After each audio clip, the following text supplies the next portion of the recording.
I can jump off the mountain and fly over my farm in the wind in a paraglider. What?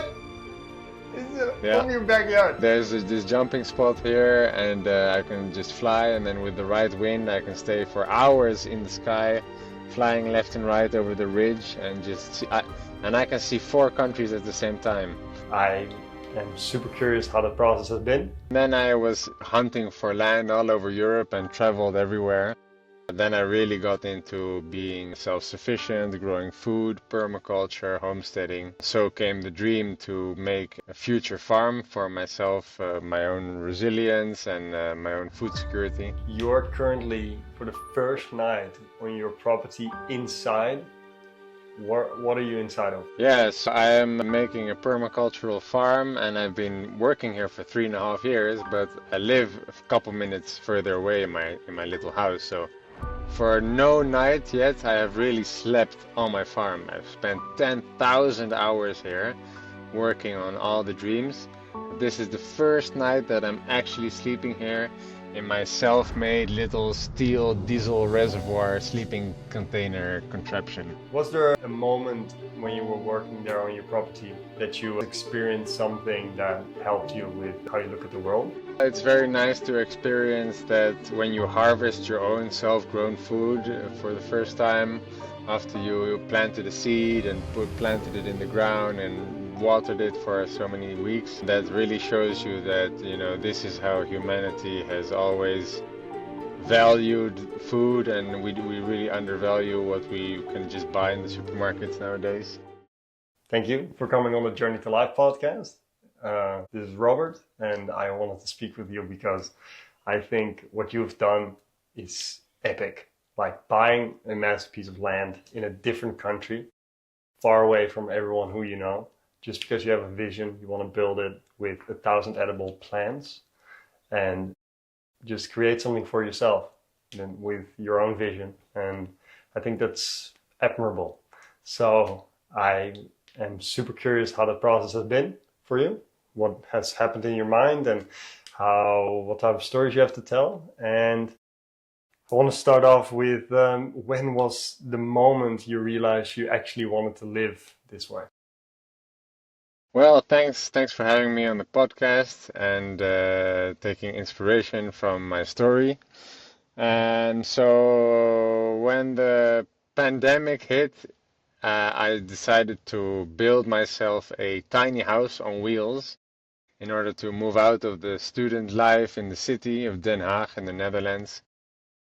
And I spent 6 months full-time every single day on my own, constructing and designing my whole tiny house from scratch. And then I started to live in it, and I've been living in it for many years now. And after the first 1 or 2 years, I was thinking I really need to have my own piece of land for it, because I was going one place and then another. And then I was hunting for land all over Europe and traveled everywhere. And then I really got into being self-sufficient, growing food, permaculture, homesteading. And so came the dream to make a future farm for myself, my own resilience and my own food security. So cool. That's so cool. I really liked that you also traveled around Europe to find out what the place was where you wanted to live, right? Because you had to find what the right spot was to make your dream happen, right? Yeah, absolutely. From all the places in the continent, I decided exactly here in Western Slovenia. A year before I moved out, I did a trip of 10,000 kilometers in a van through 11 countries in 3 months. And just thinking like what would be a nice ideal place to live for the rest of my life. Wow. What was there a strong fear that you had to commit to something as big as living in a different country? I mean, people think it's bigger than it really is. I made it as easy for myself as possible. I didn't have to get a scary big loan on a house or make such decisions, but I built myself my own personal little house, and that way I could go here for free and stay on a piece of land, and so that helped a lot. But it was a lot of, challenging to sort everything out with the government and the municipalities and the contact. Hmm. In the beginning, were you, there must have been some moments where you were like, why did I make this decision? You were by yourself on your property. There wasn't really anything there yet. You had to still build it. Most of the things that I was telling myself is not why did I make this decision, but why I should have come here earlier. Should have done this years ago. So Really? yeah, that's mostly that. Never have I been thinking, would I rather be back in the Netherlands? I always think I'm so happy here and I'm on the right place. Oh, that's beautiful. What part about your day-to-day life there says to you like, oh man, I'm so happy here?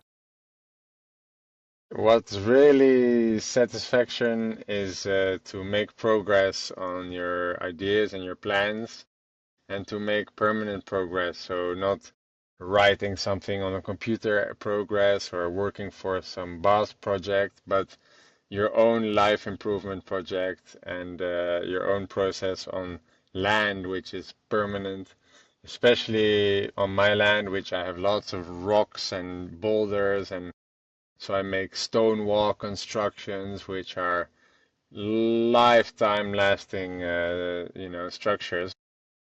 The stone walls that are surrounding my plot here have been constructed more than 2,000 years ago and are still standing in the same place.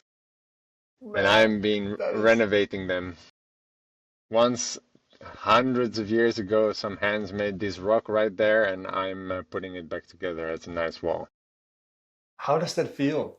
Like so long, so much history to be a part of Yes, that. Holy- lots of history going far, but especially in this region where I'm in the battlefront of the First World War battles of Isonzo from the Italian side bombarding the Hungarian Empire. So I have lots of history from the First World War, and actually my farm used to be a military base, or Really? basically the whole hill here was an entire military front line, but including my farm exactly was a military camp out, and they dug a bomb shelter. So I have my own First World War bomb shelter on my farm, No way. Man, like that's 6 meters kind down of underground that's, in the rocks. can you get there? Have you been there or is it Yeah, not yeah, yeah. accessible? I'm gonna open it up a little more so it's gonna be even better accessible, and then I'm gonna open it up for my new donkeys so they can have a donkey cave. What is a donkey? I'm gonna get 2 donkeys. A donkey. Like, yeah, sorry, I caught myself lacking there. I was like, what's the donkey? Man, that's, I was so into that story. I was like, what's a donkey there then? Yeah, That's so cool. Have you ever yeah. found anything related to the war there on your property? Oh yeah, for sure. I have a bunch of literally I'm looking at one. Can I turn my camera around? But I have like the heads of bombs and shells of bombs and bullets and flasks and stuff like that. Wow. Yeah, because before we continue, I want to share with everyone that you're currently, for the first night on your property inside. What are you inside of? Yeah, so I am making a permacultural farm, and I've been working here for 3.5 years, but I live a couple minutes further away in my little house. So for no night yet, I have really slept on my farm. I've spent 10,000 hours here working on all the dreams. But this is the first night that I'm actually sleeping here in my self-made little steel diesel reservoir sleeping container contraption. He's the most creative guy ever. This is so cool. Ah, And also wanted to share that I know Robert from since I was a kid. We started blacksmithing together at Ton's tent in a forest, and that's, I guess, for me as well. That's where my creativity towards like making things with my hands started. I guess for you as well, or was that earlier on? I started already very early on being creative and a maker, and that is one reason why my mom found this place like to express more creativity and get into different hobbies. So then I started blacksmithing, and then that's also where I met you as a little kid. I was the youngest there. I wasn't even Yeah, a allowed to be there little yet. kid, yeah. I was like this, and everyone was just making these massive weapons, like catapults, and I was just a little kid, like, yeah, we should do Swords this. and axes and knives, yeah. Yeah, super, super, super good environment for a kid to learn things. Awesome. It was fantastic So, time. it definitely was. Was there a moment when you were working there on your property that you experienced something that helped you with how you look at the world? Well, it's very nice to experience that when you harvest your own self-grown food for the first time, after you planted a seed and planted it in the ground and watered it for so many weeks. And that really shows you that, this is how humanity has always valued food, and we really undervalue what we can just buy in the supermarkets nowadays. So it kind of changes your perspective on respect for growing your sustenance. That is really interesting. Yeah. Would you say that because we have this high need of like we all have these expenses to get and buy food and other things, but you're just building and making sure that it's sustainably your own? That's the Yeah, way to try. that's exactly. And it's so satisfying to achieve something yourself this way. Hmm. It tastes better as well, It definitely tastes better because you're gonna be picking it on the freshest, ripest moment. huh? I was speaking with someone on the podcast, Sam Gowing, and she was speaking about that even eating food that has grown in your environment you live in has a better impact on your body than if you have to import it because it has grown, it has the same struggles, the same weather as you have been through. So things you can lack, plants in your environment can have. If I quote it right or something like that. But at least that opened my mind to like, wow, local farmers markets are so the way to go. Why would I want to get something that's from so many, like a few countries over? And if that would be the case, Yeah, that proves it. yeah, it's especially the only thing is that a lot of nice tropical fruits would need to come from somewhere else if you're not in the tropics. But Yeah, I true. think we should make lots of tropical fruits in other climates in greenhouses and just have them locally, but in heated greenhouses. Cool. Yeah, I like that. Was there something that really surprised you when you once you started living there? Hmm, I don't know. There's lots of things coming upon your path, but what surprised me? Hmm. Well, what surprised me? So when I came here, and so you gotta imagine I have a massive tiny house being pulled by a big van full of all my life's stuff and materials, and me and my two dogs fully loaded, 7.5 tons total, massive freight going to Slovenia across the Alps. And then I go up my mountain and I park it somewhere where I can stay for the time being. And then half an hour later, the whole forest starts to burn, and there's the largest forest fire in the national history of the whole country. For 1.5 weeks, there was fire. 70% of the whole municipality burned down. All the firefighters in the whole country, including Italy and Croatia, they all came to help. And we were evacuated from my house, and we were all. So that was a very wake up call. But luckily, your tiny house wasn't on your property yet, right? Because Like Exactly, 90% yes. of trees burned down there, or Yeah, all my land has got completely burned except for a tiny corner, and my tiny house and everything was in the village nearby, which was fine. And so I started with all the work on my farm right after the fire, luckily. And it was good yeah, that the fire came now or then instead of later, because imagine if I would done like 5 years of work and then it would have burned. Then I wouldn't have yeah. gotten the warning directly. And now I know that I need to really work on fire safety in order to keep everything good here. And that's why last week I invested in buying two male donkey babies to eat all the long dry grass to make it fire resistant. That is really smart. Yeah, right there. Look at that. And that's funny enough because at the beginning of the pod you said like, I wish I would have lived here earlier, but exactly, you came at the right time. I think so exactly. The permaculture gods gave me the go. It's like, The okay, sign. here we have barren, burned down land that needs restoring, and here's your job. I'll just Here's, clean out all of the prickly bushes for you, and you can go ahead.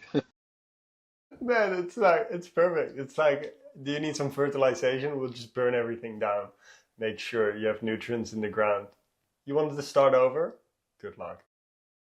Yeah, it would have taken me months and months more to take down all the blackberry bushes and all the scrap. It's horrible. I started with the fresh, clean black ground. I just had to take out all the dead trees.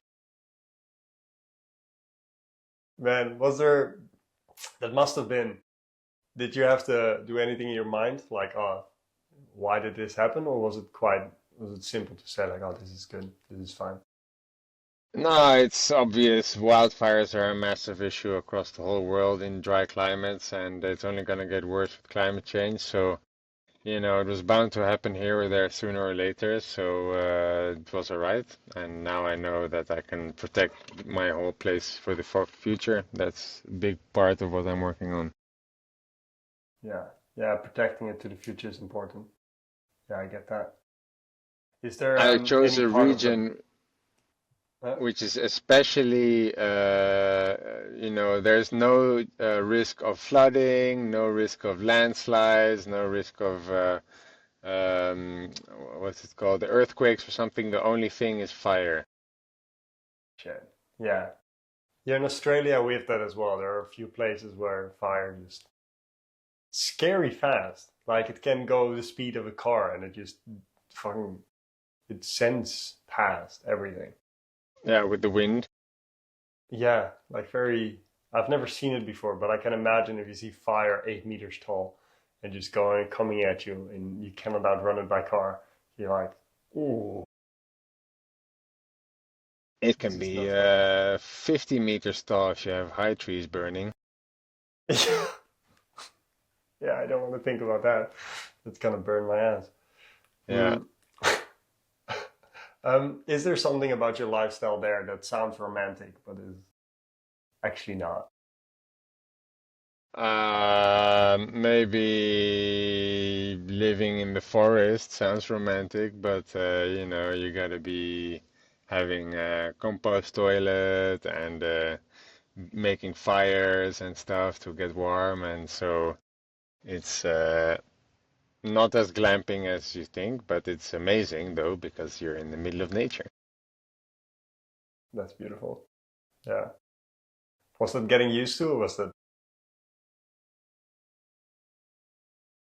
Well, Uh, first I built my tiny house, and then I put my tiny house in the forest, so it was basically the same house, just on a different place. okay. All right, that makes sense. Yeah. Yeah.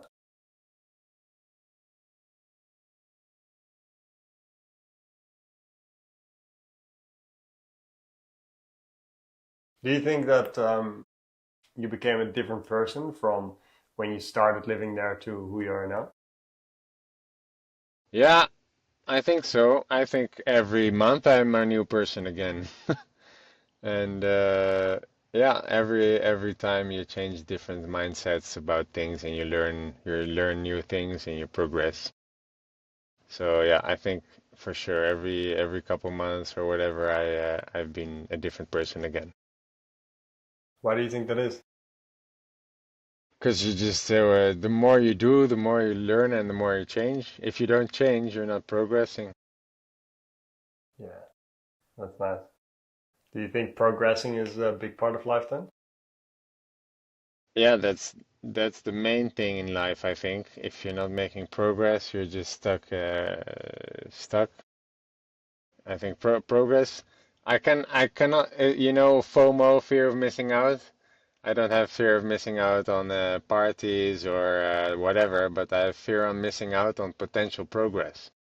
If it's like, oh my God, it's already, late morning, and like I could have been doing all this stuff that I need to be doing. So I've been seeing myself wake up last week at well, you wake up really early, but okay, for me it's early to wake up at 6 and then get out in the dark and start doing work in the dark. So I've been getting more and Yeah. more hyped on progress. Yeah, progress is my main thing. I can feel you there actually because in the last 2 weeks, especially when I messaged you, I started messaging so many people. I had this switch that clicked on, and it was my main goal is I want to open doors so I can speak with amazing people. And I thought, how can I make that happen? Oh, I need a better podcast. I need better questions. I need all this. And then I realized what is one outcome that has that as an outcome. And I was like, if I have made 1,000 episodes, there's no chance that I will not have met some awesome people. So this year, I'm just going to do 100 episodes, have 1/10 there, and see how that worked out. So instead Well, of trying to always find the right person, I'm just messaging everyone I think is interesting and see if they want to have a great conversation. And yeah, man, that and you're doing your first session now, and you already found the most awesome person. that's true. I'm looking at him. Right on No. the spot. But I think that's really cool because it was something, it got triggered by someone that said, don't try motivation always be the drive. Try to find something that pulls you, and that just frame of mind just really pulls my momentum now. It's not that I have to motivate myself. I wake up, same what you do, at 6. For me, it's 4:40 because it's dark then, and it turns light at 5:30 Hmm. or 5:20. And then you just start your day. And I'm just like yesterday, I did a podcast at 5:30 in the morning. The day before, I did something else, but it sort of really ignites you for the rest of the day. Makes me feel good. Yeah, Nice. yeah, it's really really cool. Um, do you think you have more patience now since you're by yourself on your property and far away from all the different things? Yeah, I think I have learned the skill of patience a bit better and better.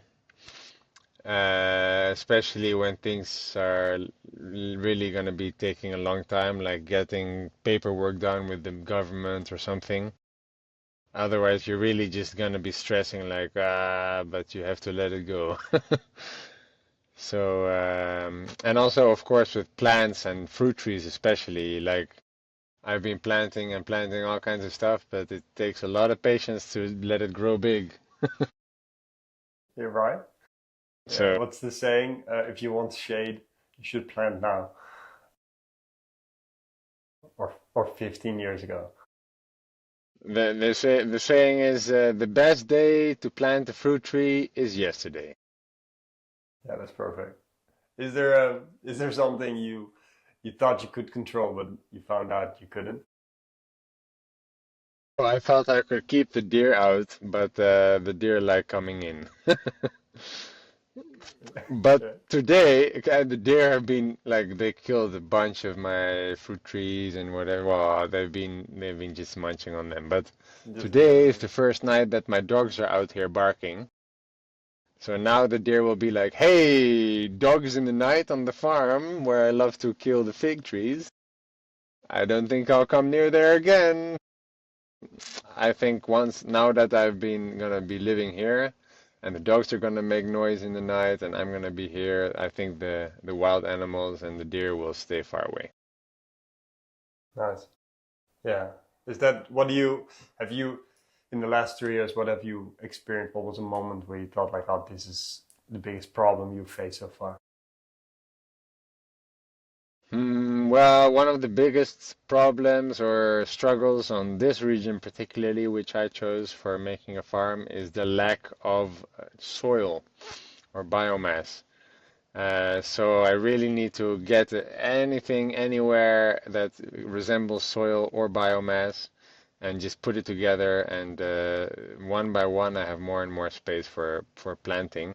So I go around raking leaves from gardens, mowing grass, and grabbing coffee from places and just putting everything on compost piles. So I can just create compost, create soil to make growing beds and to make fruit tree growing places. Because my land is 95% rock, rock, rock. I cannot just put the fruit trees in rock. No, that doesn't grow that well. Is it what is the reason then? Is it just because there aren't that many trees, so there hasn't been composting there to get that soil? This is a very particular region in the world. It's called a karst landscape, a geographical phenomenon, which is really a limestone land, and particularly this western edge of the karst plateau in Slovenia is the most barren with the least soil because they deforested it. The Italians deforested it to make the city of Venice, to put all the trees in the mud to make Venice. So it was all the soils got washed away, and it was mostly rocks, and then the wars as well, and they deforested everything. And now it's just really bushland, and so it's really green and it's a dense kind of bushy forest, but the soils are scarce. So I'm collecting all the little bit of mud is a gold for me. Yeah, because the goal is 1,000 edible plants, right? Or trees. Yeah, 1,000 varieties of edible plant species. Okay. And the main thing that holds you back is the space to plant them as well. Yeah, that is one of the main things that is the limiting factor of expansion. Because you have the space, you just don't have the soil yet. Yeah, if I were just being able to like put, do 3 steps and plant another, and put 3 steps and plant another, and 3 steps and just up, everything I have. I'm at the moment is going to be signing a contract to buy 6 parcels in a total. I'll be owning 68,000 square meters, which is 6.8 hectares. Nice. And so that will be plenty of space, but it's just rock after rock after rock. So what I'm doing is I'm digging holes, or I had a machine that I dug holes with, and I've been filling all those holes with a bunch of soil and compost, and then after putting like 1 cubic meter of new soil in a hole, only then I can put a proper fruit tree in there for being big. Wow. Yeah. It's good that you already know that part, that you don't want to. I've planted some trees and then they didn't have enough soil, too much rock around, too much hard soil Yeah, before it can but spread. luckily some species of fruit trees, they don't really mind the lack of a lot of nice biomass, and they don't care about the rocky soil. For instance, fig trees, pomegranate, kaki, grapes, kiwi, those you Olives can just, probably, right? yeah, you can plant those just whenever you find a bit of soft soil. And so I've been planting more of those varieties as well. Cool. I want to ask this one thing, and I'm not going to be specific about it, but what is the coolest thing you can do off on your property? I can jump off the mountain and fly over my farm in the wind in a paraglider. What? Yeah. From your backyard. I've been telling this story to all my friends. I said, I have this friend. He can paraglide from his backyard. I don't know if you're cooler, but I got this friend. Yeah. Yeah, literally, there's this jumping spot here, and I can just fly, and then with the right wind, I can stay for hours in the sky, flying left and right over the ridge, and and I can see four countries at the same time. I can see Slovenia, Croatia, Italy, and Austria. Wow. And then we have, wow. And you can see what type of mountain ridge. You can see the, I can see the entire southeastern frontier of the Alps, which are the Dolomites and the Julian Alps, and I can see the sea, the Adriatic Sea, from Venice to Istria. It's a really good so cross point. it's like, why are we in cities? This guy is flying over his house. Yeah, yeah. I spent so many hours on Google Maps looking for what would be the most great position in the world to be, and this is exactly in between. It's like the cross point between the Adriatic Sea and the Alps, where they meet together, and they become like a choke point. That's also why the war was also a choke point there. But Italy flows into the Balkans in just a little choke point below the Alps. Man. And that is just, what do you use that for? Is that just to empty your mind, to enjoy, to fly around, to feel free? I haven't paraglided in a while now because my gear got broken, but it's just a little adrenaline rush and yeah, a nice, it depends on the day, but a nice cool down in the fresh wind and just a bit of excitement at the end of the day or something, you know? I'm a real adrenaline junkie and did lots of I know. adrenaline things. So that's one of the things that I can do now here, and it's really, I think I didn't really, I'm still a beginner with paragliding, and later on in my life, when I will be older, then I think I will do more and more and more of paragliding. But for now, I will take it easy. Smart. Yeah. Well, that's really cool. I think still that is, it's my, if you can do that from, I always envision that being able to skydive from my own property in the future. Just have a air balloon or something, have like I don't know, airport license or something, being able to go up with a drone or whatever, and just base jump down or skydive down. Yeah, yeah. If you Uh, buy a nice big property in the Netherlands with a nice field, you can do with a Lear and then pull yourself with a paraglider up in the sky and then land in your garden. that's true. But I've been looking here in Australia, where I live now. Hmm. Yeah, The yeah. you have properties here the size of the Netherlands, so it's Okay, so you're planning to buy a property in Australia and start to make a homestead? yes, actually I am with my wife. Amazing, We nice. would love to have that bit of a similar thing. Like you were the inspiration for that as well. I'm just but having a similar lifestyle to that. Still, because we're quite close to the water, still an hour or so to the water drive, not too far in. Yeah, with that in mind, that would be really cool. Um, what do you think is the greatest lesson you've learned so far in your whole experience in there and you could share that could help someone else? Well, you gotta be careful, because if you have some fucked up accident, you'll be very sad for a while, long while. Luckily, I haven't had anything too bad happen, but whenever you like nick your finger, like it could have been so much worse. So whatever you do, how much you enjoy it, make sure you don't die or get fucked.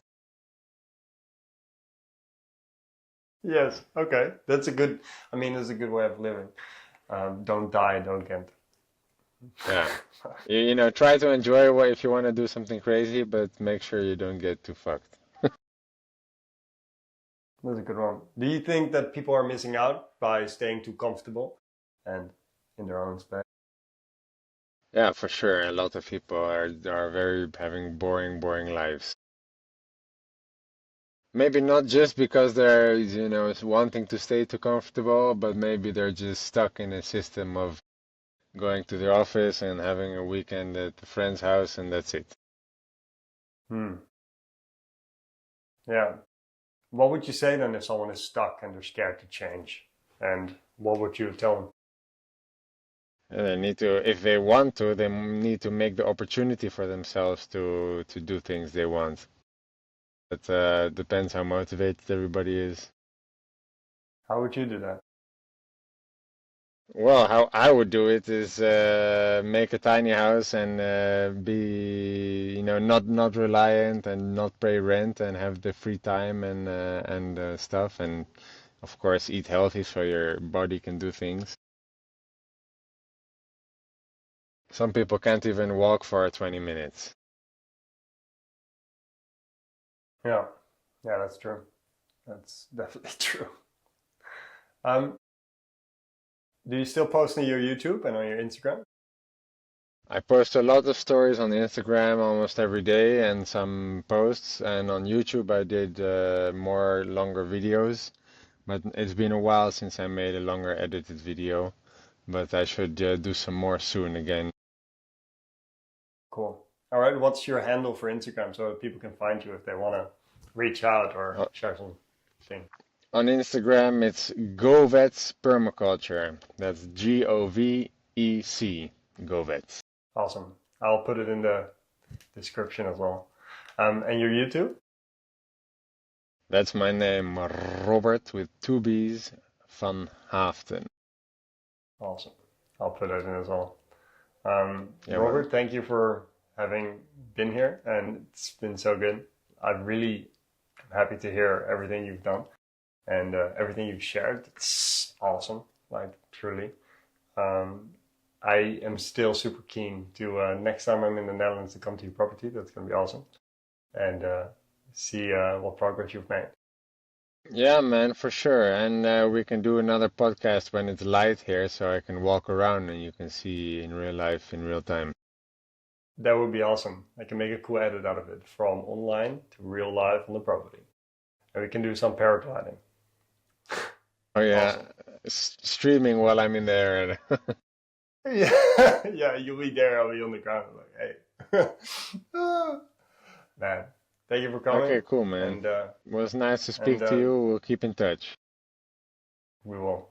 And thank you for watching as well. If you have any questions for me or for Robert, please put them in the comments. And I upload every Tuesday, so watch out for that. And I'll see you then next time.